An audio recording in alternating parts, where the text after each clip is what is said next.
So in the last video, I forgot to elaborate on why a good-looking man has it worse than a good-looking woman.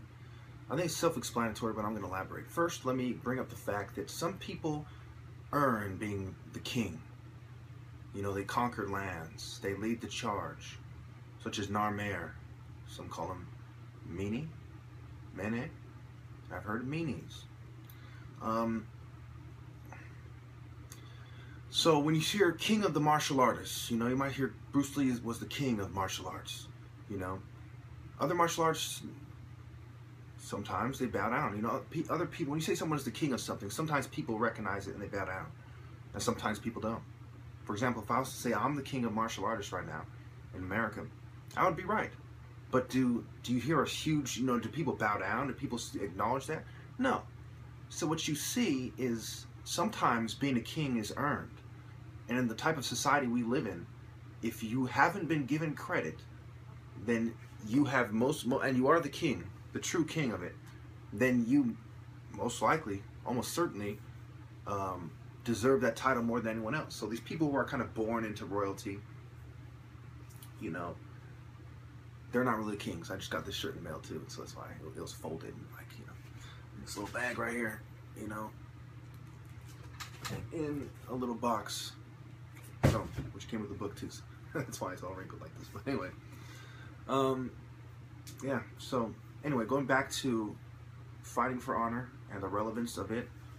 And so when you see with women who aren't good looking, I mean, see women who are good looking who are poor, you know, they usually can afford a fairly nice dress or something like that. You know, it's rare that you have a good looking woman who's poor, even in Africa a lot of times, who doesn't have any nice clothes. You know, Africans tend to have nice clothes. You know, they don't have a huge wardrobe, but they'll have one or two outfits that are nice, so they can go out and they can meet a rich guy and he'll be like, ooh, who's that? You know. But a poor man, you know, he might have a nice outfit or something, but is he gonna have a nice car? Is he gonna really fool a woman into thinking he has money? No. Does he need money more than his female counterpart in order to get the type of date that he wants? Yes, you know, he needs it, and she doesn't necessarily need it. In fact, she pretty much doesn't need it. You know, we do hear this push of, you know, guys who say, well, I want an independent woman, and what have you. Okay, so you know, there is a small degree of super rich man wanting a celebrity wife as well, wanting someone comparable to themselves. But when you're looking at the average dating scene, generally in dating, you know, do good-looking women, you know, say they live in a lower middle class, you know, say they're a fucking waitress or something. Does a good-looking waitress, you know, ironically, I just watched The Italian Job, and before the guy knew that it was the daughter of the guy he killed, and he was a millionaire, you know, because he stole the gold, whatever. He asked her on a date when she was the TV repair woman. You know, does that happen as often with men who work for TV repair or work as a mechanic or something that, you know, something that might make less than $50,000 a year? No, absolutely not. So to say that a female has every disadvantage that men do in life and more, socially, is absolute nonsense. Absolute nonsense. Dating is probably one of the most important aspects of life. You know, people kill themselves for romantic issues, for financial issues. Okay? If you look at the real issues people kill themselves over, financial issues and romantic issues are probably amongst the top issues. Now, when you look at what they say, the people in charge say, well, they say it's because they have a mental illness, which is absolute nonsense. You know, absolute nonsense. If you know, it just came out in the news again. This one company they bought this pill for people who have cancer and AIDS or some death diseases. You know, I'll put it in the comments. And they raised the price of the pill per pill from $12 per pill to $750 per pill. You know. And they said, well, we want to put the money in research and development and this and that. But we all know that 8 out of 10 pharmaceutical companies, and it used to be 10 out of 10, spend more on marketing than they do on research. You know, so for them to say that's why, when we already know that's bullshit. You know, just shows these people flat out lie. They do some horrible, disgraceful shit. And then their excuse, their reasoning, is a complete lie for anyone who's looked into it at all. And even the people who haven't, they're like, wait a second. You're telling me you raised it by over 5,000% or something like that. And your reason, even though the last company was selling it for $12 per pill, and they could have made some bitch-ass reason too, but they didn't. No. You're a bunch of elitist trash. You are big pharma.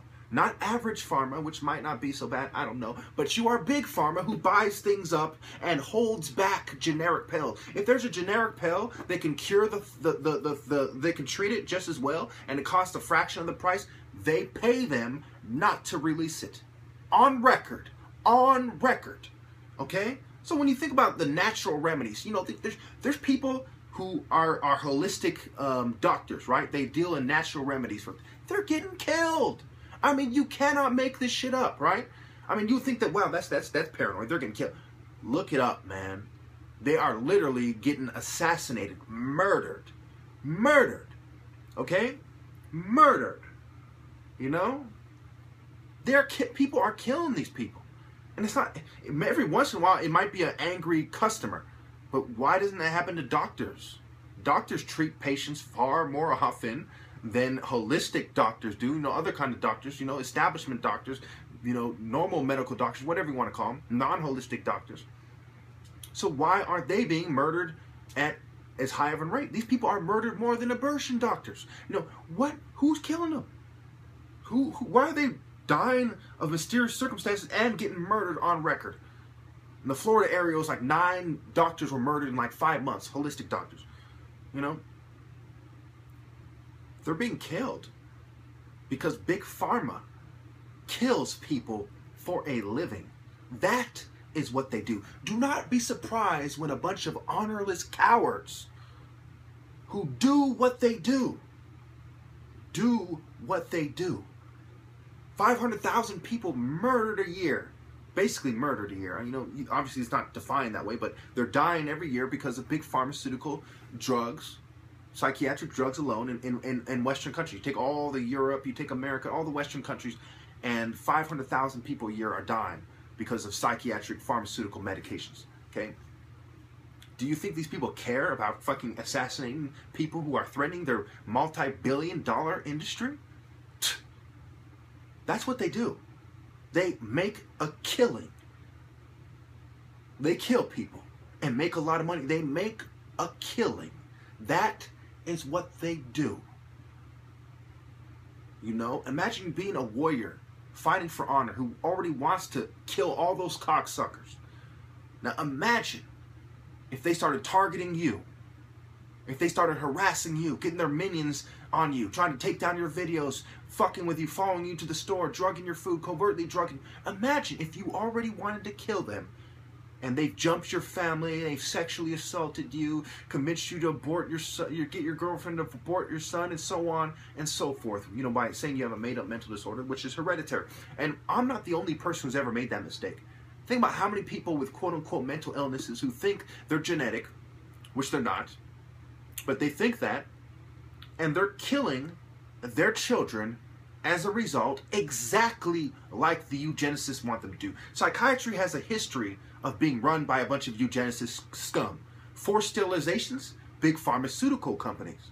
You know, lethal injections, big pharmaceutical companies. Euthanasia, big pharmaceutical companies. Pharmaceutical companies, psychiatry, mental health, eugenics have always gone hand in hand. And you think magically psychiatry is killing people, quote-unquote undesirable people with quote-unquote mental illnesses, which they've been trying to sterilize for years? And it's a coincidence? You think that's a coincidence? You know? Okay, if I tell you I want to kill all you bitches, and tomorrow all you bitches are murdered, I'm going to tell you it's a coincidence because you're a fucking idiot. And I don't want to hear your bitch ass saying, anything. Because you think 500,000 people a fucking year by a bunch of eugenicist scum who are all undesirable in their fucking eyes being killed by their fucking companies is a fucking coincidence. So if I line you up and all you bitches the fuck up after I tell you I'm gonna do it, I don't want to hear nothing! Nothing!